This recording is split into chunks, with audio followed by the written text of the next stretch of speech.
Ұзақ өмір сүрудің жапонша 11 тәсілі. Ұзақ өмір сүру неге байланысты?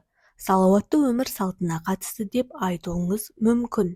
Иә, оның да қатысы бар. Бүкіл әлемдік денсаулық сақтау ұйымының мамандары төрткүл дүниедегі ең ұзақ жасайтындар жапондар екенін ғылыми тұрғыда нақты дәлелдеп отыр. Бәріне сәлем. Сіздермен бірге Жаңға Дауа каналы. Сіз үшін пайдалы болатын біздің каналға жазылып, лайк басып, қолдау білдіруіңізді сұраймыз. Алдын ала рахмет. Шындығында күншығыс елінің тұрғындары қазіргі таңда ұзақ жасаушы мемлекет тұрғындары тізімінің көш басында тұр. Қазіргі таңда жапондықтардың өмір сүру көрсеткіші 84 жасты құрап отыр. Басқа елдермен салыстырып көретін болсақ, ақш-та орташа жас 79, Ресейде 70, ал Қазақстанда орташа өмір сүру ұзақтығы 71 жасты көрсетіп отыр. Жапондықтар неге ұзақ өмір сүреді?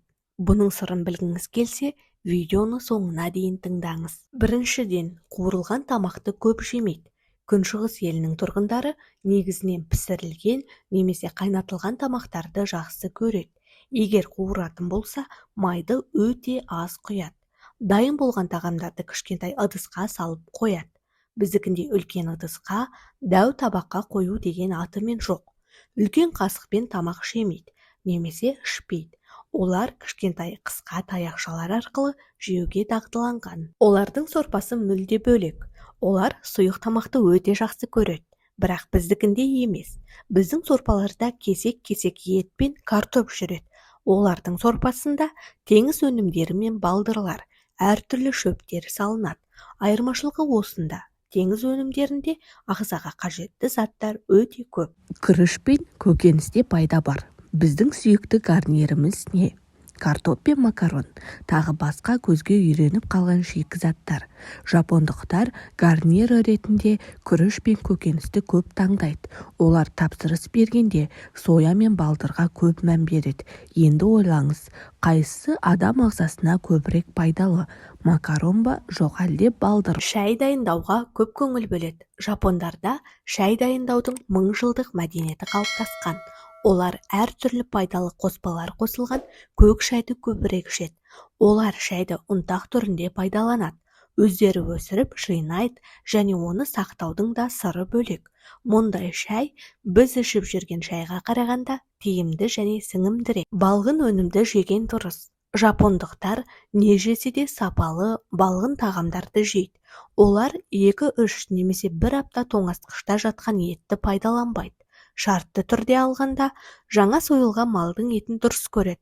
Бірақ ол жақта еттен гөрі басқа тағам дұрысырақ. Мысалы, олар балық жегісі келсе, мейрамханадағы кішкентай су астауында жүзіп жүрген балықты тікелей өздері көрсетеді. Аспаз клиенттің көз алдында оны сойып, балықты асып немесе буға пісіріп береді. Аз ішкен пайдалы. Жапондықтар ешқашан тоя тамақ ішпейді. Оларда тамақ ішудің сан ғасырлық өзіндік мәдениеті қалыптасқан. Күншығыс елінің тұрғындарында тамақты түк қалдырмай жеп қою әдеті жоқ. Тәбетің соншалықты ашылып тұрса да, тарелкада кішкентай етіп қалдыруың керек. Дәрігерге жиі бару міндет. Өткен ғасырдың 60-шы жылдары қабылданған міндетті денсаулық сақтау жүйесінен кейін жапондықтардың өмір жасы ұзара бастады. Яғни олар жылына 12 рет дәрігерге барады. Ол міндетті. Күншығыс елінің тұрғындары бұл талапты бұлжытпай орындайды және оны қалыпты дағдыға айналдырған. Жұмыс істеудің өзгеше әдісі. Қалада немесе ауылда болсын, біз барар жерімізге көлікпен жетуге тырысамыз. Жапонияда адамдардың басым көпшілігі қоғамдық көлікке мінеді. Тіпті жұмысына жаяу баратындар да бар. Қоғамдық көлік жапон халқы үшін күнделікті өмір салты.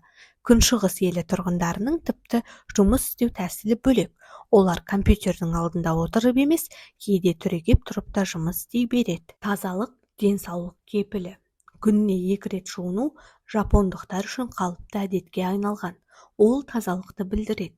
Тазалыққа үйренген адамның ағзасына жұқпалы микробтар да жолай қоймайтыны анық. Жаттығу жанды сергітеді. Жапонияда радио бойынша гимнастика деген бағдарлама бар.